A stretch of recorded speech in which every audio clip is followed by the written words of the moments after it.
So let's begin. I, of course, have ADD from childhood, so I am like a test case, but everyone in this country seems to be suffering from attention deficit. So how do you engage the customer? And your clients are quite demanding and they're in this luxury space, so, it makes big difference. Can everybody hear me? I think one of the things which I enjoy the most, and I'll say that, is working with young people. In our office, a lot of them are very young.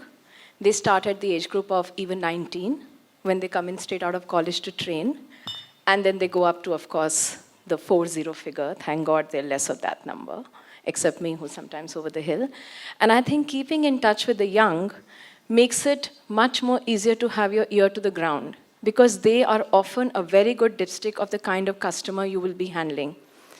Luxury brands are a little different, in my opinion, because there is a long time that the brands have had to build a halo around them. There's a whole lot of memory, nostalgia, aspects of having worked in them for 25 to 100 years span. Even the young grow up knowing stories around them from family, from peers, having seen logos everywhere. So it's a little different. But what really stays with them, I remember there was a big luxury brand which was coming into the country, and they were the first who were going to set up a huge store. And when they were meeting agencies to do a pitch, I remember a very senior advertising creative director had said, you must try and do a dipstick of what people really think about the brand. And very interesting insights came. For most of the young people at that time, it was a grandmother's brand with chains around it, but they were just not interested to wear. But worldwide, it was maybe a number 2 or the number 3 brand. But in India, they related it to something the grandmothers had, because there was no conversation around it. And except maybe a few very evolved customers who were of a certain age group and an income group and well-traveled, the young, even at that time, 15 years ago, couldn't care less. That brand was the last to get onto in the internet space, but once they decided to get in, they today lead the way social media is used to differentiate a brand, and how do you get the attention of the millennial. So I think in the end, it always goes back to knowing change is the only constant. The only thing which happens is that there'll always be chaos. There will always be disruptive models. And if you know what your culture is and what you want to define as your culture, your storytelling experience will make sure that the 8 seconds that you have of the consumer is on a 5-inch, 6-inch screen of undivided time. It's really up to you to communicate your culture and have a storytelling to say out there. I think that rule still applies. Pranav, your thoughts? Yeah, thank you. I think I agree with what you just said overall, but I think the challenge we face today as brands, as marketers, and people who work in communications is the fact that with the inflection of social media and many online platforms and communities, obviously we're living in a hyper connected environment, and the only way that you can differentiate and actually get anybody's focus is, I would say, through engagement, and engagement comes through great content, right? So I think with the advent of social media and all the channels we know today, also the fact that mainstream media is still very, very important today in a market like India, right? Because you always need the mainstream media to validate a piece of news or a product. So the sales cycle has actually gotten longer, right? It's become very challenging for people in sales and marketing. So earlier we had just sort of plain sales tactics like lead generation, and then finally the sale or conversion. But today we have I think another 2 distinct phases that come into the sales funnel. I think one is the fact that you have to enlist a customer. So the customer has to not be sold to, but he has to opt in for your service or your product. He needs to be open to be hearing from you. And I think the second most important piece, and to the main question on this panel today, is around engagement, right? So because the sales cycle is long, and to be able to interest a consumer, you have to engage right from the get-go. From the time there is an intent to purchase, from the time there is a choice made on which hotel, which brand, which destination. And I think all the way through the point when the guest actually arrives and even leaves the hotel, and that's your opportunity for retargeting, and for favorable feedback and reviews, right? So I think it's about content, and it's content serves various audiences, and any modern day, program needs to really factor in a very compelling content strategy that works for all brands. Thank you. Shati, you've been associated with some of the most iconic ads. Yeah. How has it changed? No, so being from advertising teaches you one thing, that you're always in borrowed time, borrowed place, and so your storytelling has to be so compelling that even though the person is not in the mood to listen to you, but your idea would be something that he wants to spend time with. But I think the big shift that's happening now is earlier, because the marketer would get an advertising agency on board, and their only interest would be, how do you tell our story to that person? And for years, that's what we tried to do, tell their story to that person. But now times have changed. And the young, there is a visual disengagement that they feel. I don't think the young people even watch TV now. TV has become passé. They don't. So what even a software programmer who's making a game for your child on PSP or on the phone, see, even he is thinking of it on basic. He breaks it down to an emotion. That when a kid will lose a game on a cell phone, the kid will feel just as crushed as he feels if he's playing out in the park. So you see that there is the whole, what he was talking about, an engagement, an emotional engagement is very important. And that is why even for advertising, now I think the user comes before the message. It's how well I know you before I tell you about the product. Because I have to get you by saying something to you that connects with you. Similarly, if you look at the great campaign these days, which is the Ariel Share the Load. Now, Ariel is talking to me about my life as a wife, as a mother. It's not shoving the soap down my throat from scene one. And I think these are the things that in storytelling, to make the user more important than the message, and to make you feel things that a great story should make you feel. One example I'd like to give you, which is so this is again, I feel, how you take your consumer and make him feel things that the world's best story can make him feel. So I think this thing was done somewhere in Germany, where you know how Europeans are about their trains and how Germanic they are. If a train is supposed to come at 7:42, and if the train comes at 7:45, it is like, oh my God, today everything is going wrong. In that kind of a setup, in that kind of a culture, what they did was they put a 7-year-old child, a 47-year-old man who's been waiting for a kidney for the last 7 years. They just put him on that platform with the thing that he is waiting for the last 7 years. And I think that itself, to take something which one would think is like a social service campaign, to put it bang in the middle of a train platform, and I think that connection, and then how the young or the old, how they tweeted, how the organ donation phone call started, that thing, that you do something that makes, that truly puts a person who's going to work, is not interested, makes them feel everything that you want to make them feel. So I think compelling stories, engaging ideas, and a complete understanding of your user is very important.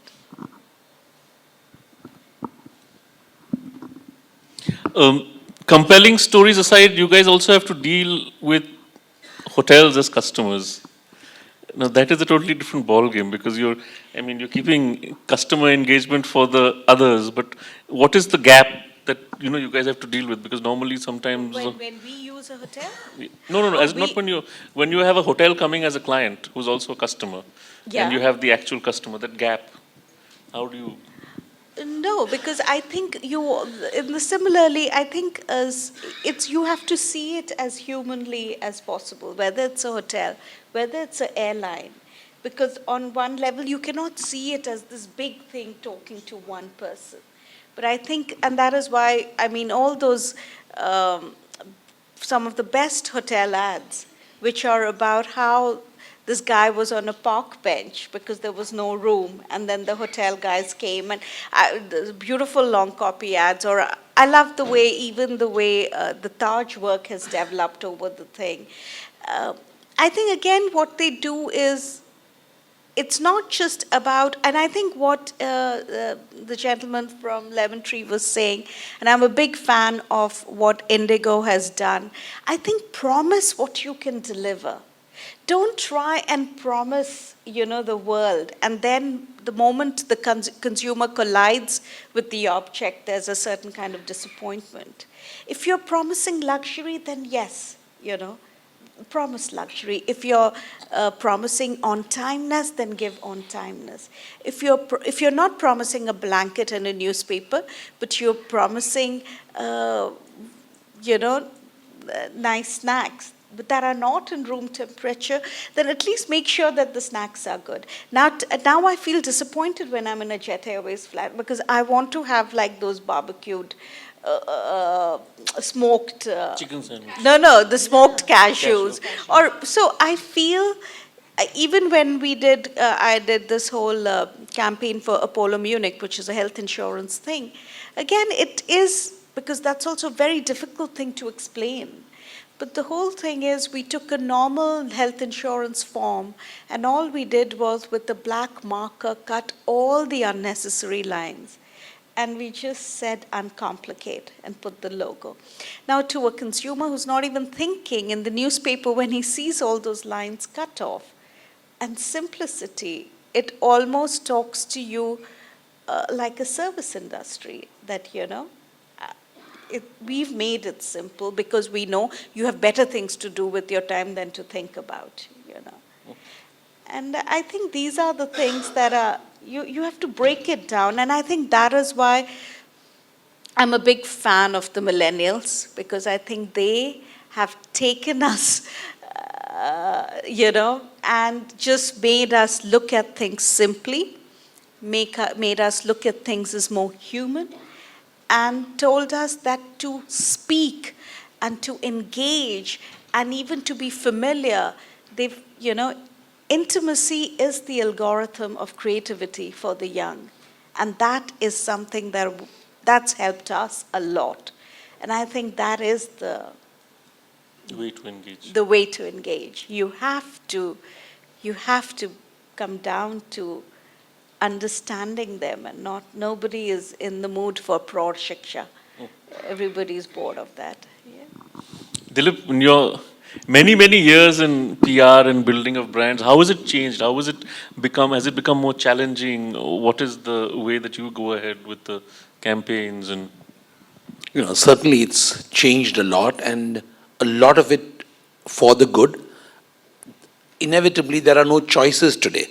The customer of tomorrow is the millennial, and whether you like them or don't, you've got to lump it and find a way to serve them. And I think the big thing that I am now grappling with is, at which stage do millennials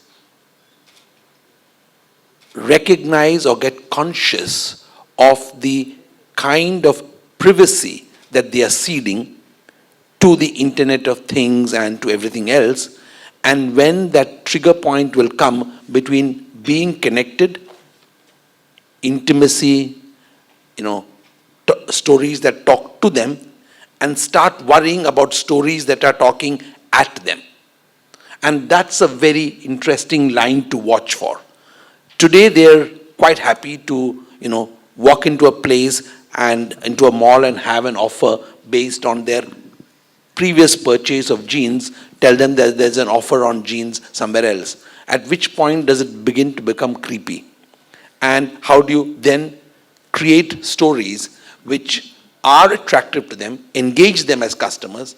But this, I can tell you, is at the moment an untenable moment in time. This is my reading. And I've been now beginning to pick up the chatter that millennials are beginning to raise about being tracked. So in brand communications, you have to decide whether you're standing on the side of those who are communicating brand values in a slightly more, shall I say, stepped away from the customer before you begin to creep her out by making her feel that you know exactly where she's headed. And nobody likes to be predicted beyond a point. So I think that is the communications challenge we are facing today. You know, all our customers, all our clients are talking about one kind of thing: be more engaged, find stories that, tug at their heartstrings. But different people have different heartstrings, and Google has the power to tell you whose string is in whose hand. So if you start creating or crafting those stories using the robots that generate content in the future, you're not going to be sure where that line is going to change. I was sort of, in terms of content creation and being able to craft those stories, there was a quiz that the New York Times ran about a year ago, which gave you a set of 10 passages which you had to read and decide whether a machine had written it or whether a human had written it, and it included poetry. And I used to think that I was either a great editor or a great crafter of material, and I can tell you that out of the 10, I got only 2 right in terms of guessing what kind of either person or machine had written it, and 8 were wrong.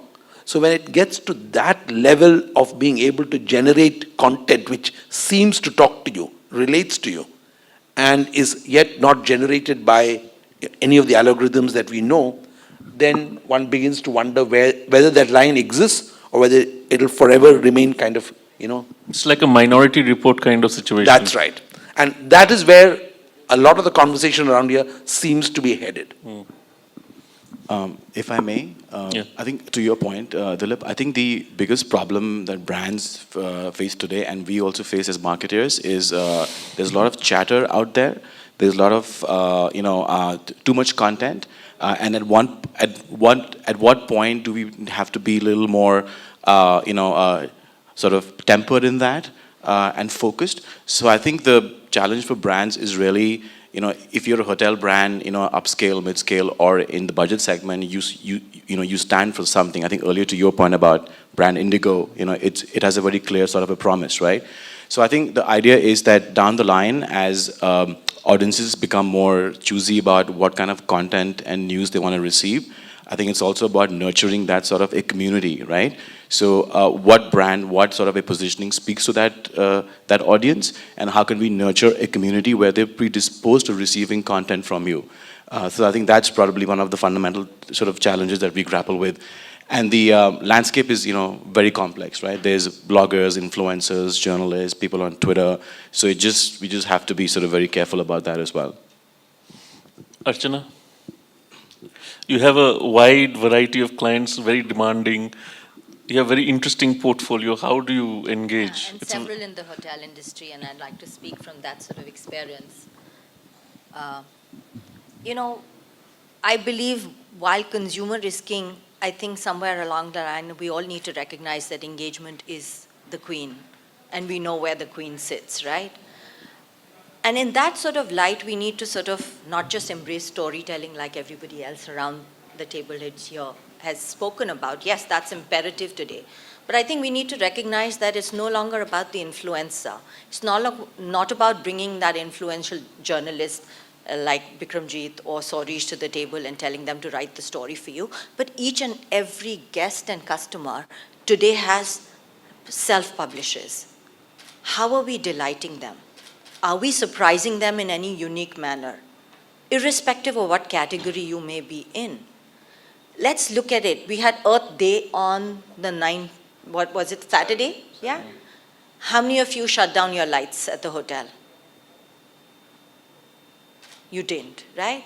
Isn't there an opportunity there? You say, okay, let's dine under the stars tonight, guys. For that particular hour, we are going to turn off our lights. How many of your guests are going to post on their networks? Whether it's going to be on Facebook, whether it's going to be on a simple thing like WhatsApp to their family. That is the potential that you have to create engagement.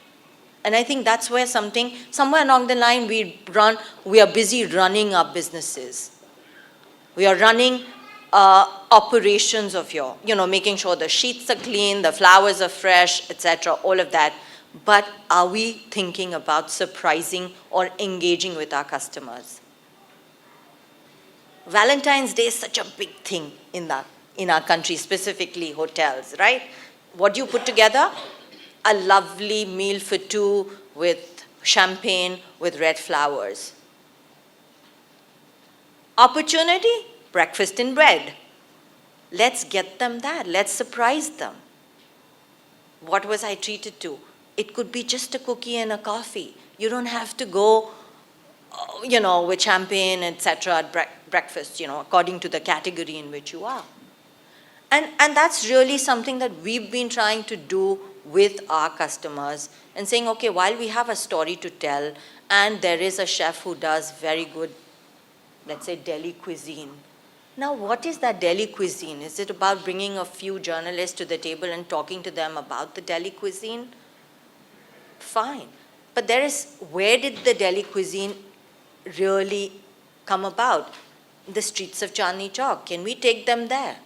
So giving them a non-vegetarian experience, giving them a vegetarian experience, where the chef is really a knowledgeable resource on that cuisine. So he's engaging that group of people with what and how this cuisine actually emerged. And then doing a comparative. How does it compare with Lucknowi?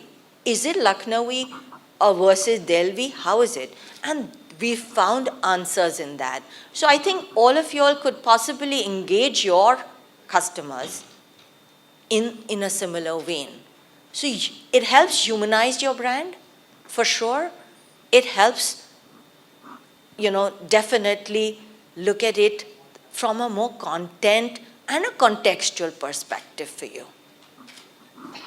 Pareina, I think you were going to say something. I think I completely agree with Archana. I think there is a whole lot of people today who are available to make great content. Sometimes that content can move from one brand to the other and you will not know the difference. You would not remember if it is for one kind of detergent you buy or an atta that you pick up in the morning versus the other. That is one part of the story. That content has happened, you've got the customer's attention for the 8 seconds, going on Facebook, scrolling, and you've seen the film. Then what? Does the user experience on every touch point bring out what you want to define the brand to be? Or as someone said in the earlier panel, you're trying to be something for everybody. That just does not work. It still has to go down to the core experience. Yes, you need to be disruptive. I have seen the film. Then what? Maybe the film stays with me, but does the brand stay with me? I think that is a little bit of a larger question to ask because there are some beautiful commercials we see there. I know when I go to a journalist, they see very pretty press kits with beautiful logos. Somebody has done a great ad campaign. The best advertising person is there. The best photographer is there. The beautiful model is there. And then they're sitting out there and wondering, how did that kid get that attention and I didn't? Because a 360-degree experience somewhere is missing. So it has to be on every touch point, whether it be an Earth Day or a Valentine Day or a third opportunity. But you have to spend that time creating that user experience and not just expect content to drive that user experience. I think we've made some very, very interesting points, and I'd like the audience, if there's anyone here who would like to ask questions to this extremely knowledgeable panel. Anyone?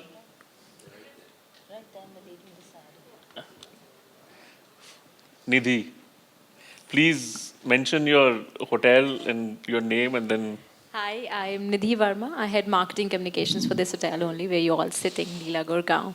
We all talk about the innovations and the creations we want our chef, our restaurant people, or the service team to do. Do we have any data or collection of any information what the customer want today? You're talking about engaging customer. No matter what promotions you do, what information you put on the platter, if it's Delhi 6, are they interested for me or along with me walking to the Chandni Chowk, or they would like to have the same experience down in the hotel in the air-conditioned atmosphere? The thing varies. We always think that yes, we want to do our best, but most of the promotions and most of the time the guest says, no, we don't want. Coming back to the Valentine's Day, yes, it is a big thing, but that is what the customer want. We did not create a Valentine's Day in the hotel industry. But when the people were well traveled around the world and they came back, they wanted us to create that. So whatever we do today in this hotel or in the industry is what our customer want. So why do we have to change ourselves? That's what I want to know.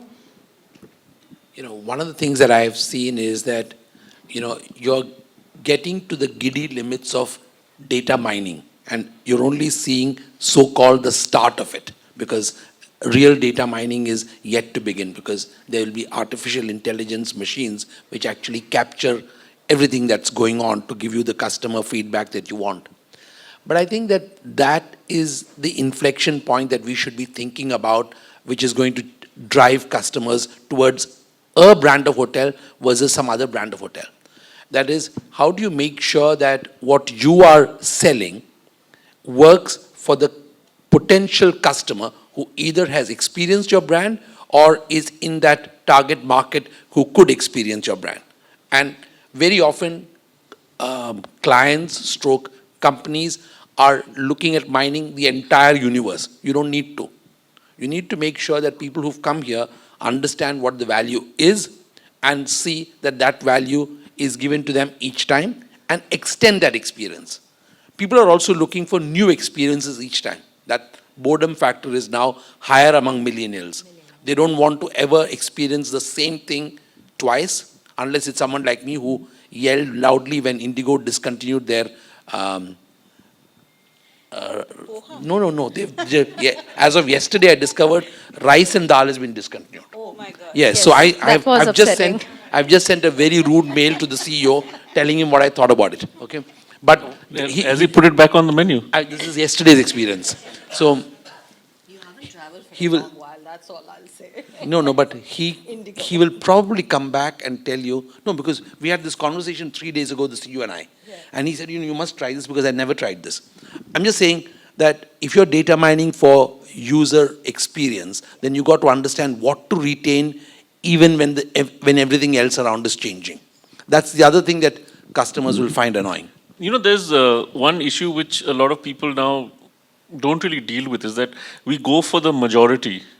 But there are a lot of minorities who feel left out or who want to be individually, something like Pareina's clients really go for a niche. A lot of your high-end clients would go for a niche instead of the majority. I think because what happens is you don't stop doing what you need to be doing. To say what she said, if there is a Valentine Day or a pre-Christmas Eve and you know that your dinner will sell better at a particular price, no one is asking you to make a choice. You do that, but maybe you can bring in another layer of customer delight, which is that little touch point which delights someone else. Yeah, It's really simple, as she's saying, somebody said that it's your maid and the driver who's running your home, but you are setting the culture for what the maid and the driver will do. Of course, you'll give a glass of water to your customer, to the guest who'll come in. But what do you do with that? How do you attend to that customer and do something else is what they'll remember you the next time. So even if 10 people talk about the breakfast in bed, maybe that's where the chatter happens. So you have to do both. I don't think you need to say you do one, then you're making a choice. And that is where to do small things which are going to break the paradigm take much more of work. It is a lot more of work to please the minority. Yeah, taking the Valentine Day thing forward, there are also on Valentine Days, there are many, many single people feeling that it's a shitty day. So when a hotel says, hey, listen, come with your BFF, come with your best friend, because that's also a love story. Who says that isn't a love story? And you do something like that, then there'll be many girls. And I think on that level, the inventiveness of giving happens, because one is just giving, and then one is a little bit of playfulness in the way you give. And I think then that becomes like a different experience. Nidhi, you've got a new client base now. There's another question from the gentleman over there. Yes. Last year, I run a company called Thought at Work in the field of training and consulting. My question, one small question, for your customer engagement in Delight, are you using Net Promoter Score or something else? Just help me understand, as a score, as a methodology. And second question is, when you're scaling up your operation, opening new hotels and new places, there's a particular set of people who are very creative at different levels in the organization, who will keep surprising you with, the whole creativity around how to delight customers, how to engage with customers. But at the same time, not everyone in the industry is like that. So do you also believe and focus on the processes or SOPs so that it's more happening like a scaling up thing? Can we scale up creativity? That's what I mean. Or can we scale up the customer engagement and delight factor? My question is clear? Who Okay, do you thank want to address this question to? Anyone, actually. I think I'll give a point and then I'll let others. I think you can scale up creativity. Yes, you need to put the systems out there, but if the top, in case of entrepreneurial companies, the founders need to be involved. And we have enough examples of very large hotels where the founders are involved themselves in setting the culture. They can then have enough right people to put the SOPs in place. Sometimes the best of creativity may not just come from the top. It could be a chef, it could be a business manager. I recently launched a hotel in Aerocity, and we were completely surprised by the level of creativity of a chef in the kitchen who decided to pay so much of attention to the amuse-bouche which comes in. He just decided that he will make it into a different form. And that led to a journalist just coming and saying, listen, I think this art of plating is now going to a different level in the industry. And that is something they are putting it together in many other hotels chain. So I think it's a question of the top management seeing where the ideas are coming from. There can be SOPs to do that. And mostly worldwide brands are always built by making sure creativity can be scaled. I strongly believe in that. The other thing that I want to know is how infallible is the data that people are looking at, especially when you're doing a campaign which wants to do something different. So that's a very human call that you have to take, which is where... That's why the marketer is very important. It's like, how Steve Jobs used to say that we never do market research to find out what the consumer needs. We want to give them stuff that they haven't even imagined that they need. So I think the person on the top is very important. If you've made your boardroom into a khap panchayat and constantly quizzing me, what will the mother wear? She should have a low bun because then she'll be like a nutritional provider. Her blouse should be not sleeveless. That means she's not interested in giving her child the right nutrition. If you are caged by that, you will create stuff that comes and goes on TV and nobody gives a damn. So it also is I think the best stories about creativity are the bravest stories. They are just because you have to be that idea soldier and you have to take it on. Because I think market research can't tell you those things. And I know my planners hate me for saying it. I think there's something that they can do, but there are some things that they can't do. And some things that won't be fair, that you take 10 women, which you think, oh, they are SECB, and then you try and show them something that they, and then one person in that room will always be a leader, the rest will just follow them. And I think that way advertising now is lagging behind the Hindi film industry. Somehow, Hindi film industry is still managing to make a queen and saying this girl went on a honeymoon even though her marriage crashed. If I were to do it in advertising, my MBA Khap Panchayat wouldn't, they would think I've lost it. Ye to bahut feminist ho gaya hai, So I think somewhere those guys are doing more stuff. There was a time in 80s and early 90s where advertising was doing stuff before movies, and movies would copy stuff from. But now advertising is lagging behind, just trying to play safe, just trying to do stuff which is, Thank you very much. I think we are out of time, and thank you for the panel to have come here and to have spent so much time with us. And